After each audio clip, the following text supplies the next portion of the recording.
What is up, guys? It's the Sound Alchemist, part of One Mind Syndicate, and today I'm back to talk about Warhammer 40K. So of course, Orktober is in full swing, and we are giving you even more orc lore.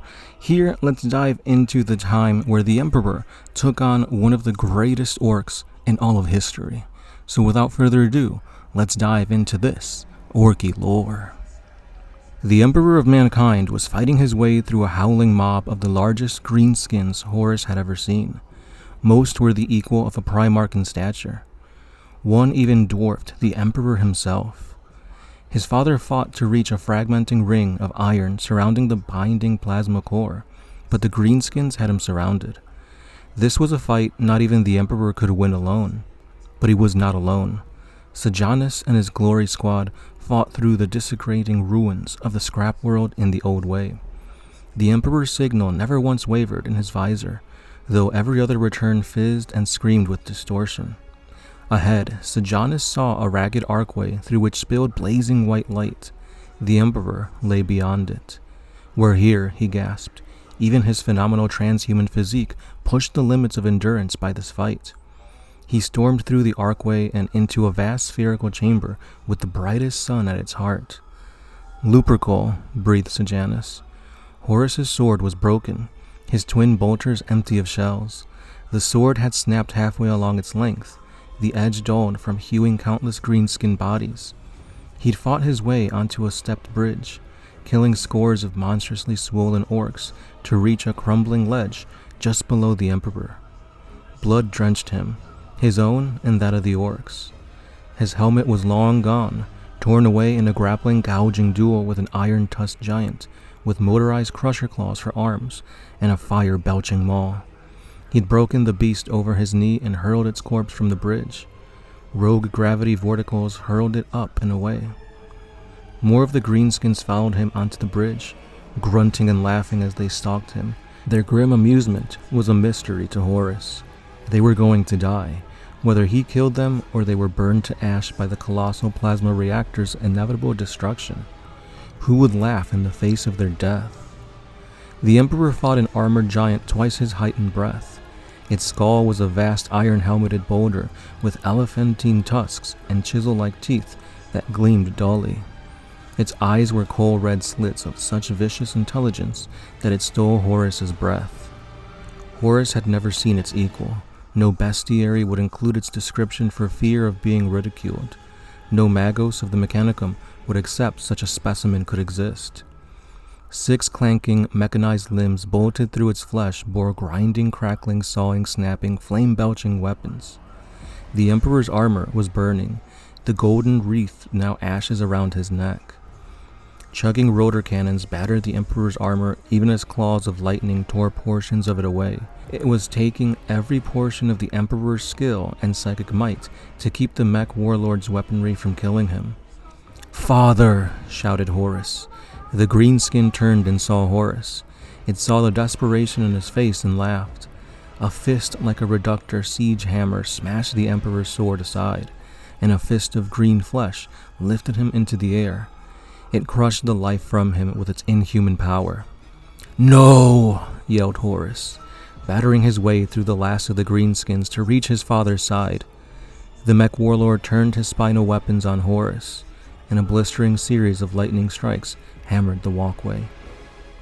Horus dodged them all, a wolf on the hunt amid the ashen fire of the world's ending.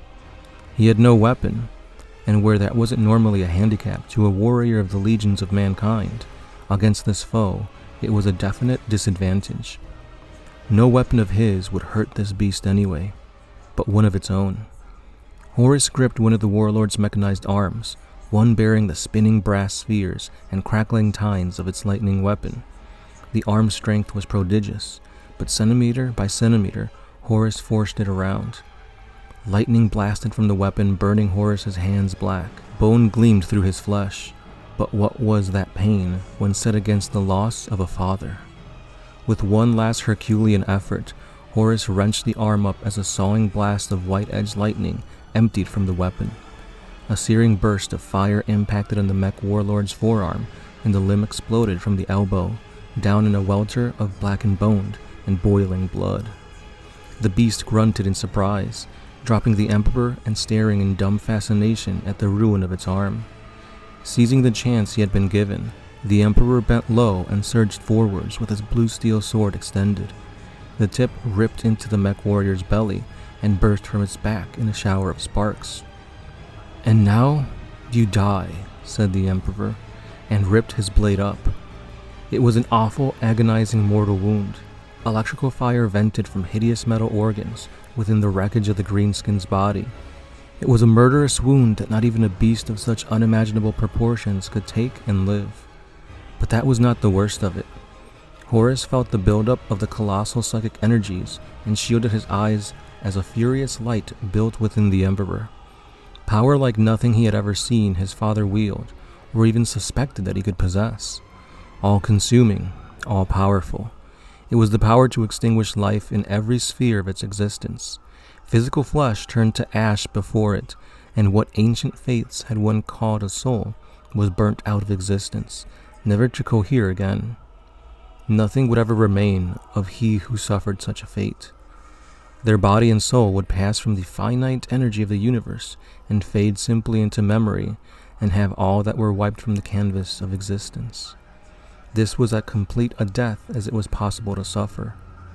That power blazed along the Emperor's sword, filling the greenskin with killing light. It erupted in a bellowing golden explosion, and lightning blazed from the coruscating afterimage of its death, arcing from orc to orc as it sought all those that were kin to the master of Gorro. Unimaginable energies poured from the Emperor, reaching through the entirety of the chamber and burning every last shred of alien flesh into a mist of drifting golden ash. Horus watched as the power of life and death coursed through the Emperor, saw him swell in stature until he was like a god, wreathed in pellucid amber flames, towering and majestic. His father never claimed to be a god, and he refuted such notions with a vengeance. He had even castigated a son for believing what Horus now saw before him with his own eyes. Horus dropped to his knees, overcome with the wonder of what he was witnessing. And that is the end of this awesome battle between the Emperor of Mankind and the biggest, baddest orcs of Gorro. This is an awesome story that you always hear inklings of throughout lore of both the Great Crusade, be it the Emperor or the orcs. The orcs of Gorro were these Primarch-sized orcs, the biggest, the baddest, the best in the galaxy, and they were on the verge of taking over the galaxy. That's how powerful and that's how threatening they were. And because of this, the Emperor could not ignore them. Point that he himself set out to go ahead and extinguish the threat of these brutish black orcs. And you could see just how much of a threat they were. He literally had the Emperor in the grasp of his hand, ready to crush him and to rip him apart. But of course, it's the Emperor. So was he ever really in that type of danger? When I think of anything surrounding the Emperor, I can only think of one other time where he was brought to such extremes, and that was his fight against Horus at the very end of the heresy, where he was interred upon the golden throne. No other time can I think of any being literally have the Emperor like that. Now you could say maybe this was all part of the Emperor's plan. Maybe he wanted to elicit some shock and awe in Horus, but at the same time, the Emperor was put in that position, so whether it was on purpose or not, he was struggling. It literally took Horus to save him from the clutches of this prime orc. But regardless, this was one of the best stories of the orcs against the Imperium that I really enjoy, and hopefully you guys did too. If you guys have any other instances of orcs being badass, let me know and we'll give you that lore for Orktober. Stay subscribed because we're going to be giving you lore pretty much each and every day on the orcs, ending with a week of pure horror themed lore based on Halloween, because of course 40K is all about the horror aspect, so stay tuned for that. Yeah, that's all I got for today, guys. So thank you for liking, commenting, watching, subscribing, sharing, etc. Hit that hype button. I know it's new but I guess that's what YouTube wants now. So yeah, like, hype, share, subscribe, and I'll see you guys in the next one. This is the Sound Alchemist, part of One Mind Syndicate, and I'll catch you then. Peace. Oh,